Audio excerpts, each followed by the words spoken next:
comes in on the side, you have to move your whole weapon over to the side. Like push it into them. Yeah. I guess it works against vampires, but still probably could have just... Can you think like the bullets have that in it, or do they also have that in it? Well, he did kill Triple H with one of those bullets. True. The Sunbro bullets. True. But we'll get to that later. So, this was also Wesley Snipes' last film for 5 years until he was in a movie called Brooklyn's Finest.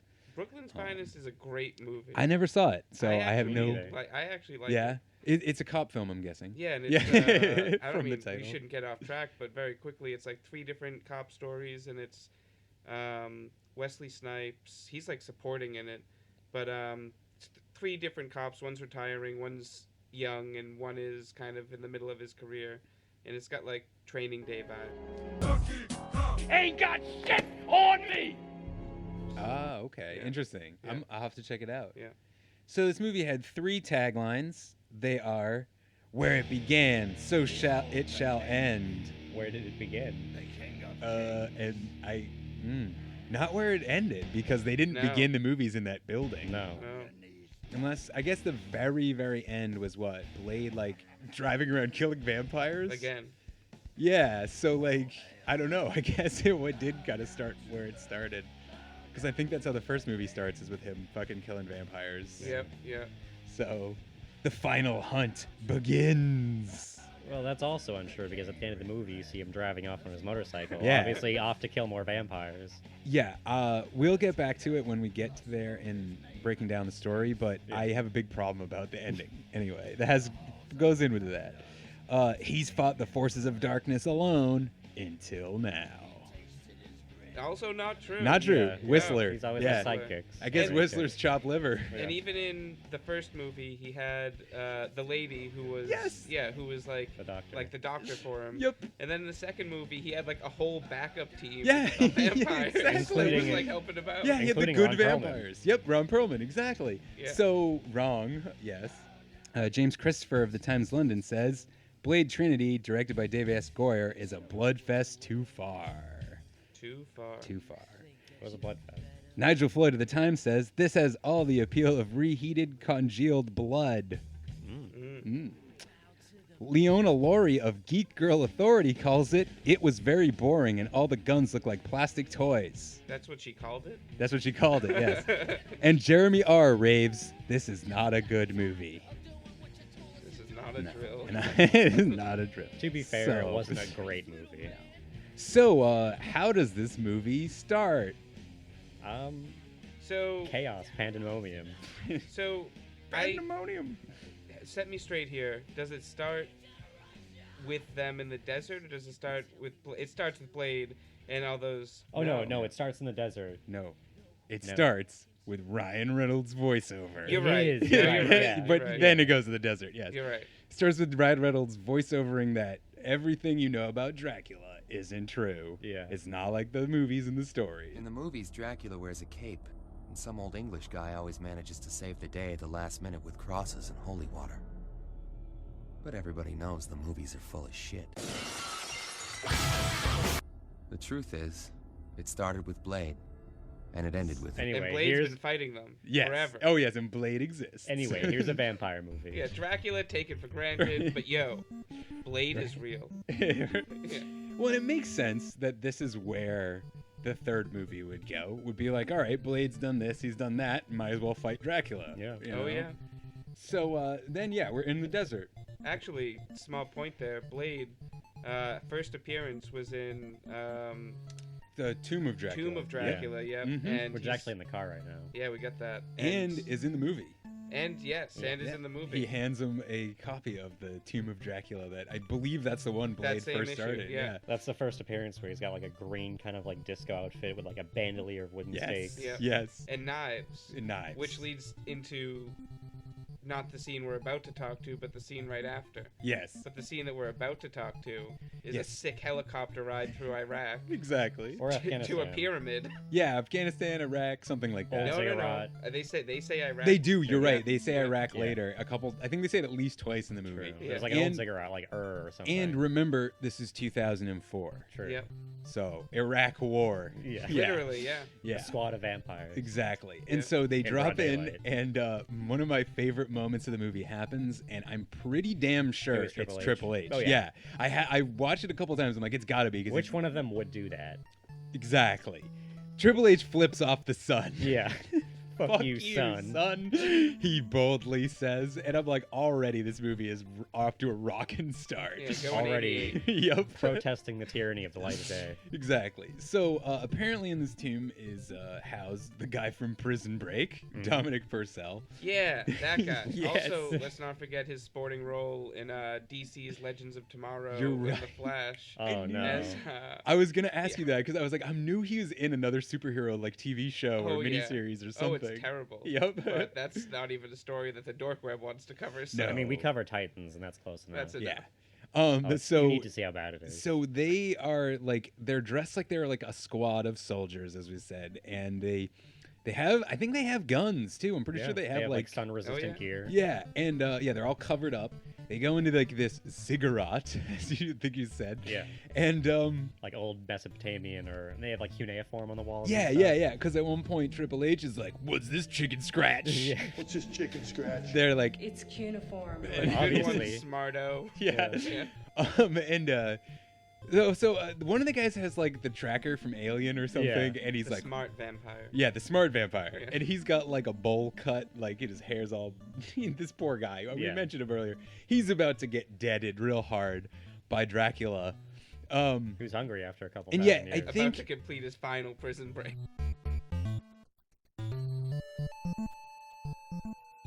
Right. So I forget. I know we get a couple of like Ryan Reynolds narrations throughout the movie Mhm. to set up Dracula, but I'm pretty sure at the first it doesn't give like the full story. That's like later. He does. Yeah. He's like talks about how when he's he's injured in the right. And he Yeah. talks about how he's Vlad Tepes and everything. Yeah.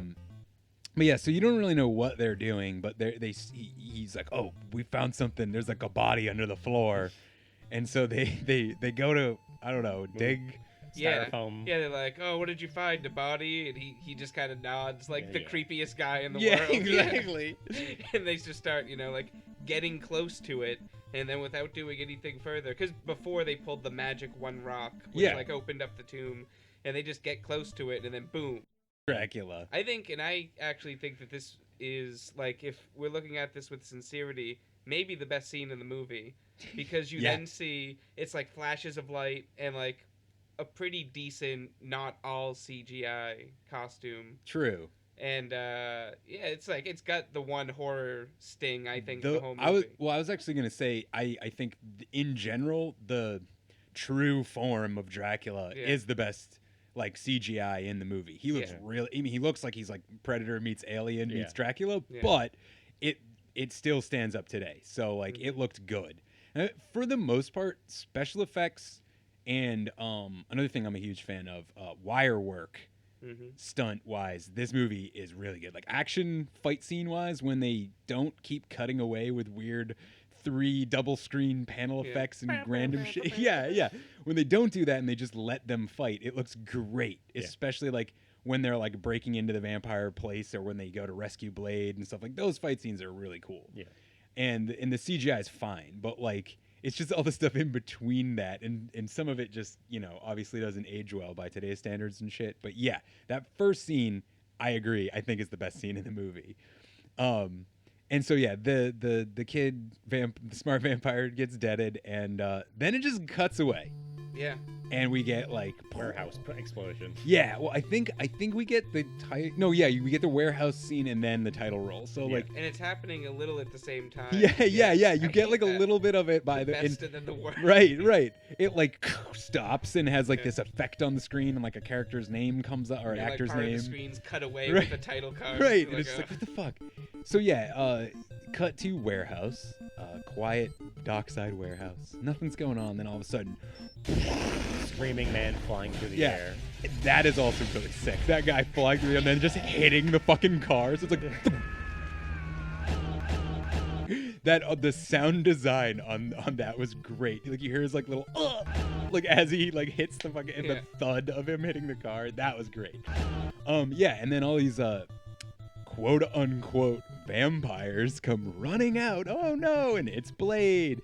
And Blade walks out and he starts fighting them. He takes out his whip and goes all Simon Belmont on them. Yeah. He got He's got like scorpions, like kunai. Yeah. Like attached to like a blade. Yes, he's got. He has some sick weapons. He also has a gun that like it seems like shoots explosions. Yes. Because he like shoots that car and then the whole like light explodes, like the gas transformer explosion. explodes. It's pretty sick weaponry. My favorite is definitely the whip though. I'm a big Castlevania fan, so like that Only was scene awesome. where it's used though, unfortunately. Yeah, he kind of uses it. I think maybe once, or he like goes to use it in the final battle at one point when he's like fighting random vampires, and I think it gets like knocked away, or because there's a scene where he like kills a bunch of people on the stairs, and I thought he used the whip for that because he like it like almost boomeranged. Yeah, it could have been. It could have been. I thought that was the whip, but who knows? Anyway, so he kills a bunch of vampires, and then he's like, gotta go. Yeah, I'm out of here. He's like, Whistler, where are you? And Whistler's just driving a 18-wheeler. Blade gets on top of it, somehow gets in the back, and then comes driving out in a car. And there's like it's a great example of like how a lot of the stuff in the movie doesn't land. There's like a little back and forth with a guy, a mad driver who gets stuck behind the 18-wheeler. There's like a guy like drives up behind them, and I think he even like beeps or something, or you see the guy like her. Yeah, I think he like lands on him and like goes and like and then he jumps into the thing and drives out of the car like over the car, but like there's not enough back and forth with the guy in the car for it to really land that like as it like work to like it to work like comedically or anything like that. It just happens so quick. And then Blade's driving and he's chasing vampires on motorcycles now. Another guy. Yeah. And so the way I would describe this is so he kills a bunch of vampires, and they're definitely in broad nightlight. Yeah, they're definitely vampires because they explode into flaming skeletons. Correct. And die. And then there's one guy left, who he chases him down, and that guy like crashes or whatever. I think he's in a car. Maybe he limps away. He's limping away, and then Blade like shoots him in the back, buckshot with a shotgun, and he's with a stake. With a stake, yeah. Steak shot. And then the guy's lying there and he's like, and at this point I'm like, okay, because I hadn't seen this movie in a while and I forgot about this part of it, and I was like, wait a minute, they weren't vampires, or this guy's not a vampire. Just the one. Yeah. They were really just counting that the one guy could get far enough away. And that he wouldn't get killed like in another crash somewhere else that wouldn't have been Blade's fault and that or all something. the other vampires willingly gave their life for this guy. Exactly. So this guy, he's like, ha ha ha, you're so stupid, Blade. Staked you with silver. Why aren't you ash? Why aren't you smarter? And he pulls out his fake vampire teeth, and he's like, not a vampire, dumb shit. And he's like, set your sorry ass up. We were human. Ha ha ha. But then I go, who's we, buddy? Who were the other humans? Because I didn't see a single human get killed. So maybe it was like the guys in one of the cars that exploded, or one of the guys he ran over in the motorcycle that you didn't see get blown up into ash or something. But it's like, damn, you're one guy. One guy's not human, and Blade has already killed over 1,000 humans. I think he says it in the movie. He does. Says, like, how many of you killed? He's like 1,182 or Yep. something. He says an exact number down to the fourth decimal place. Like he could familiars. Yeah. They're all from, but that's what I'm saying. He's already killed people before. Don't care. He's killed human beings before. And then to add insult to injury on my already, like, my brain's just going like, what the fuck? How is this? Evil, Parker mean Posey mean vampire lady is like miles away on top of a building. Well, maybe like not miles, but she's far away on a building with a video camera, videotaping it. And it's like, punk rock fur coat. Yeah, and she's like, ha, ha, got you now, Blade. Nerd. Oh, Blade. Yeah, and then she like uploads it on the internet. And because of this grainy video from very far away, they're like, "Oh no, Blade killed one guy." And now it's all over the news. Not to mention the entire like bus full of riders that saw like a flaming skeleton explode onto the front Yeah, of their bus. yeah. No one would be there to be like, "No, he was killing vampires. He was tricked by the vampires." Like, but like, why is that? Why is that Enough to get a national SWAT team news? on them. Like, literally, it's like front page news. Like, it's on TV. They're listening to it, and then it's such a big deal. But he's killed a bunch of humans before, and it's just one guy that he killed. Like, it would have been made more sense if like it showed him blow up a whole building later that of a bunch of people that you thought were vampires, and then it was like, and then or at the end of the scene, he very specifically said, all those dudes in that building you blew up were regular guys." So then you'd be like, okay, he killed like 100 people at once. So Okay. this is a plot line that Marvel loves. Yeah. This is Mysterio did it to Spider-Man. They do it to the Punisher like a lot. In season 2. In season 2, it was like the whole plot point. Oh, so bad. But Marvel What- loves this specific plot line of like the villain making you think you killed a person.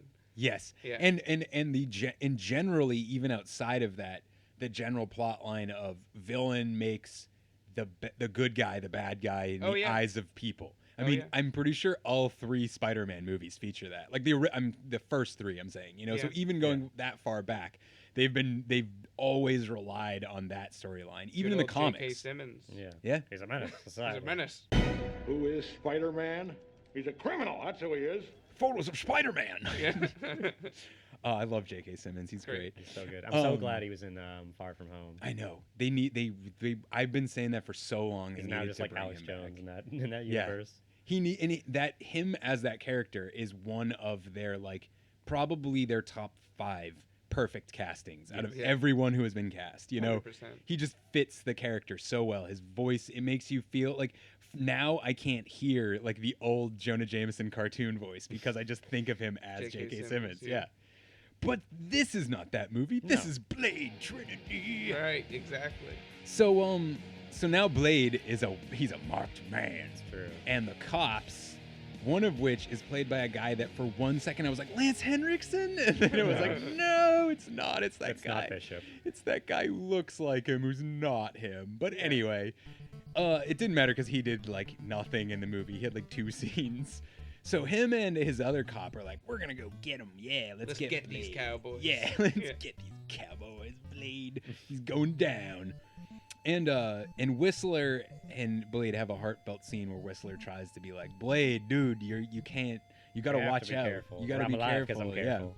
Yeah. But Blade knows something's up. He can sense. Yeah. It's like kind of implied that he already can sense that like Dracula's back. He's like, wait a minute. Why did we go back to the hideout that we've been known to work out of all of this time? I think we're gonna get SWAT teamed. Yeah. That was a big problem I In had this too. boathouse. Yeah. They even have like all of these safeguards there. Yeah. And like all this protection and security, yet like none of it helps And like a them. dead man switch. Yeah. Yeah. They have. Okay, I'm gonna talk specifically about that. So Yeah. let's get to that real quick by saying, yeah, they're just chilling, and then like Whistler is like, huh, and like gets up, and he goes over to like the bridge, because they have like a boat dock. Yeah, it's, in a this boat, it's like a boathouse Yeah. or something. It's like a boat hanger. boat That's what I was hanger, gonna call it. But I'd boat like- dock is better. Boathouse, Boathouse, yeah. So they like meet. He like goes over to the bridge, and Blade's already there as they sense someone's there, and the cops come in. So yeah, Whistler goes over and he grabs his shotgun and he starts like Just Limping. killing cops. Oh, left yeah. and right, without hesitation. Immediately. Like they don't even try Yeah. to explain He's themselves. just like ACAB, Yeah, like- MDC. I was like, what are you talking? I mean, Like, maybe whatever. we should cooperate with them, Whistler. Yeah, It's like, not like- on my dead body. Debatable on the choices, that were in the writing room at the time. Whatever, but who was the guy who was like, no, they're not gonna negotiate. They're gonna Right. go out like badasses. Right. It's worth noting that Blade himself is going completely non-lethal in this scene. Well, It's just Whistler is not. Yeah, Whistler it's the last is- thing that And went. Whistler's the one who was like, you shouldn't kill humans. Yeah. You gotta be Hold careful. on a second. Blade. Right. Well, and then it gets even worse because then Whistler, as you said, he starts clicking off his 4 Computer terminals. dead men yeah. switches on his terminals. Yeah. instead of having one dead man switch that blows up all your computers, Like which the would rest be of us normal yeah, people. exactly. I mean, I don't know what you have in your evil lair, but yeah, it's like so many choices in this movie that were just made because they were like, well, then he has to do all four, so then like it puts can more build more tension. drama. Yeah, Is he just gonna initiate the sequence? will put him in danger. Yes. There was a cool thing in that scene. I loved how like so he unloads his shotgun on the cops, kills a bunch of cops. Then it cuts to Blade fighting some cops, and then it cuts back to Whistler, and it's just he throws his shotgun. Yes, he's miming it. It's perfect. He just grabs like a hidden shotgun from up in like a rafter. He's like, oh. Yeah, I wish there was a line where it was like, Blade always fucking said I wouldn't need this, but here we are. Exactly. But yes, so eventually Whistler gets kind of cornered, and he's on his last He dead just man gets switch. Boromired, more or Yeah, less. yeah, and he's like, "Hey, motherfuckers!" And there's a great like back.